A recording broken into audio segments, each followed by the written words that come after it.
ราะว่าหลังจากที่เราได้ลงคลิปไปบางคนก็ว่าเฮาโจมตีฝ่ายไทยโยนความผิดในฝ่ายไทยสปป.ลาวก็เกิดเหตุความบ่สงบหลายๆอย่างนะว่าจะเป็นการที่ทางการลาวปะทะกับกลุ่มติดอาวุธที่บ่ทราบฝ่ายก็คือกลุ่มขยะเสพติดเนาะบางที่ก็อาจจะเป็นกลุ่มวาแดงก็เป็นไปได้เนาะ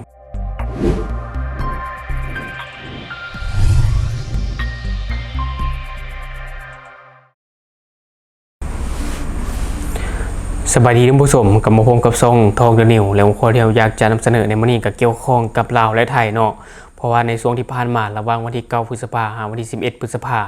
ทางการลาวและทางการไทยได้ร่วมมือกันกวดกาในช่วงเข่งฮอนแบบนี้เนาะก็คือในช่วงที่มีสภาพการแบบนี้ร่วมมือกัน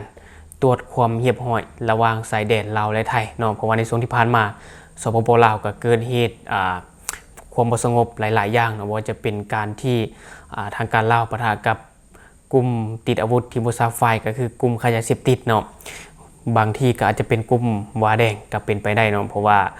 กลุ่มนี้จะเป็นกลุ่มขยะเสพติดโดยเฉพาะอยู่แล้วแต่ว่าในช่วงที่ผ่านมาเพราะว่าหลังจากที่เราลงคลิปไปก็มีหลายคนเข้ามาคอมเมนต์บางคนก็คอมเมนต์ให้ความรู้บางคนก็คอมเมนต์ด้านลบๆเสียๆอันนี้เฮาก็บ่อยากอ่านแล้วก็บ่อยากตอบนะท่านผู้ชมก่อนอื่นคนที่จะเข้ามาแสดงความเห็นก็ขอนำแสดงความเห็นอย่างสุภาพท่านผู้ชมเนาะให้เกียรติซึ่งกันและกันเพราะว่าหลังจากที่เราได้ลงคลิปไปบางคนก็ว่าเฮาโจมตีฝ่ายไทยโยนความผิดในฝ่ายไทยจังซี่จังซั่นที่จริงบ่แม่นเนาะท่านผู้ชมทางช่องบ่ได้คิดที่จะว่าบ่เคยนำเสนอว่าไทยเป็นคนโจมตีจังซี่จังซั่นไทยเป็นเบื้องหลังเฮาบ่ได้นำเสนอในหัวข้อแบบนั้นนะท่านผู้ชมและบางคนว่าเป็นว้าแดงที่เป็นมีกลุ่มจีนหนุนหลังให้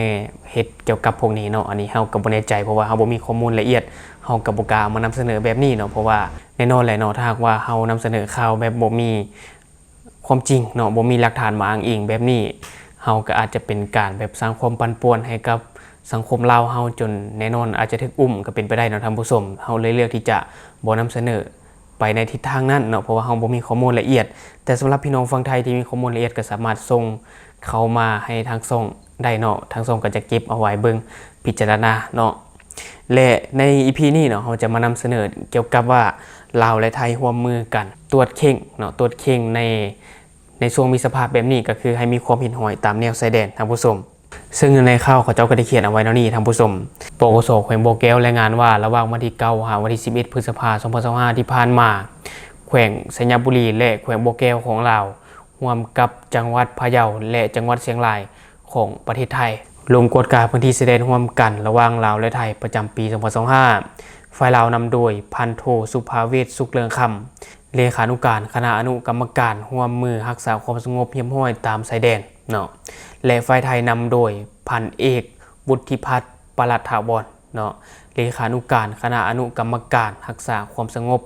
หรือว่ารักษาความเรียบร้อยตามแนวชายแดนเนาะและก็ภาคส่วนที่เกี่ยวข้องเข้าร่วมผลการกวดกาในครั้งนี้2ฝ่ายเอกภาพแผนการกวดกาพื้นที่ร่วมกันและได้รับฟังการบรรยายสภาพการพื้นที่อยู่จุดด่านปางม่อนบ้านสายพัวพันลาวไทยและการรักษาความสงบเรียบร้อยมั่นคงของ2ประเทศพร้อมทั้งมีการสนับสนุนให้ออกข่าวเกี่ยวข้องกับการเคลื่อนไหวของกลไกการร่วมมือความสงบเรียบร้อยและกลไกการร่วมมือในการแก้ไขปัญหายาเสพติดตามแนวชายแดนลาวไทยทั้งระดับศูนย์กลางและระดับท้องถิ่นการลงกฎการในครั้งนี้เป็นการลงกฎการในสภาพที่เข้มข้นเนาะแต่ว่า2ฝ่ายก็ยืนยันที่จะปฏิบัติตามข้อตกลงว่าด้วย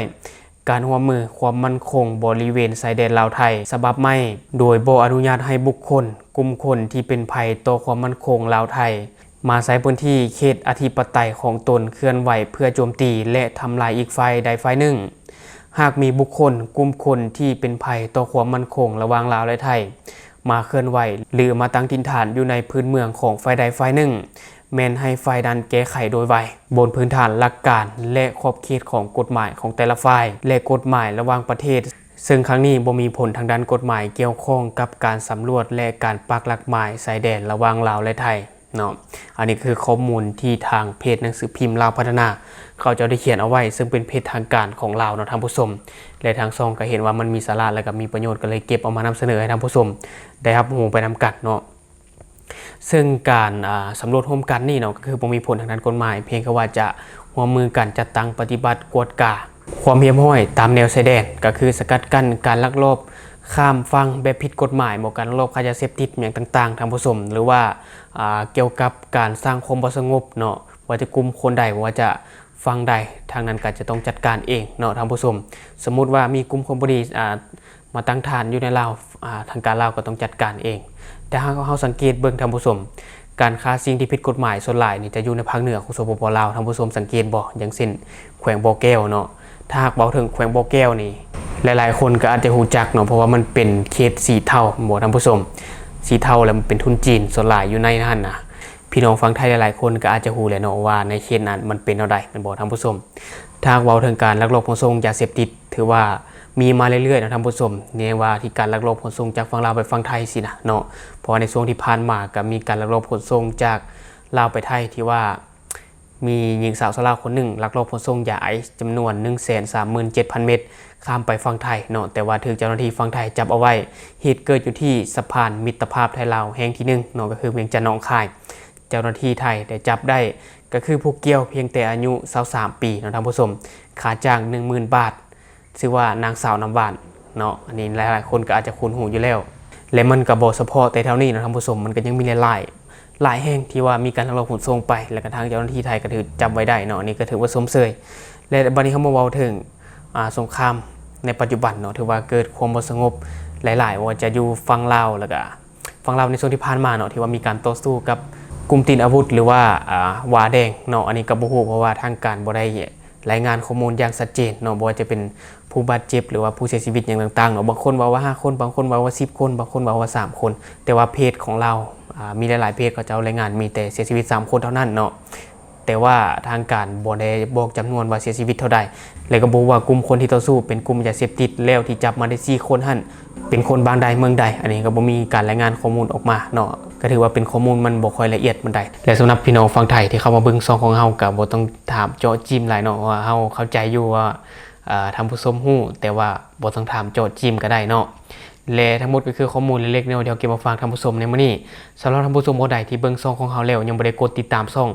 ก็ไปกดติดตามช่องเพื่อเป็นกำลังใจให้กันในเด้อเนาะเชื่อว่าหลายๆคนที่เข้ามาเบิ่งยังบ่ได้กดติดตามแล้วก็ยังบ่ได้กดกระดิ่งเนาะฝากไปกดติดตามแล้วกดกระดิ่งแน่ๆเพื่อทุกคนจะบ่ได้พลาดข้อมูลข่าวสารของบ้านเมืองของประเทศลาวแล้วก็ฝั่งไทยเนาะและทั้งหมดก็คือข้อมูลที่เฮาเก็บมาฝากท่านผู้ชมในมื้อนี้สำหรับท่านผู้ชมคนใดมีความคิดความเห็นอยากตำหนิติเตียนก็สามารถฝากไว้ได้ภายใต้คอมเมนต์ของเฮาแล้วเฮาจะเข้าไปอ่านและก็ตอบแลกเปลี่ยนประสบการณ์นํกันอย่าลืมสนับสนุนกันด้วยการกดติดตามช่องขอขอบใจ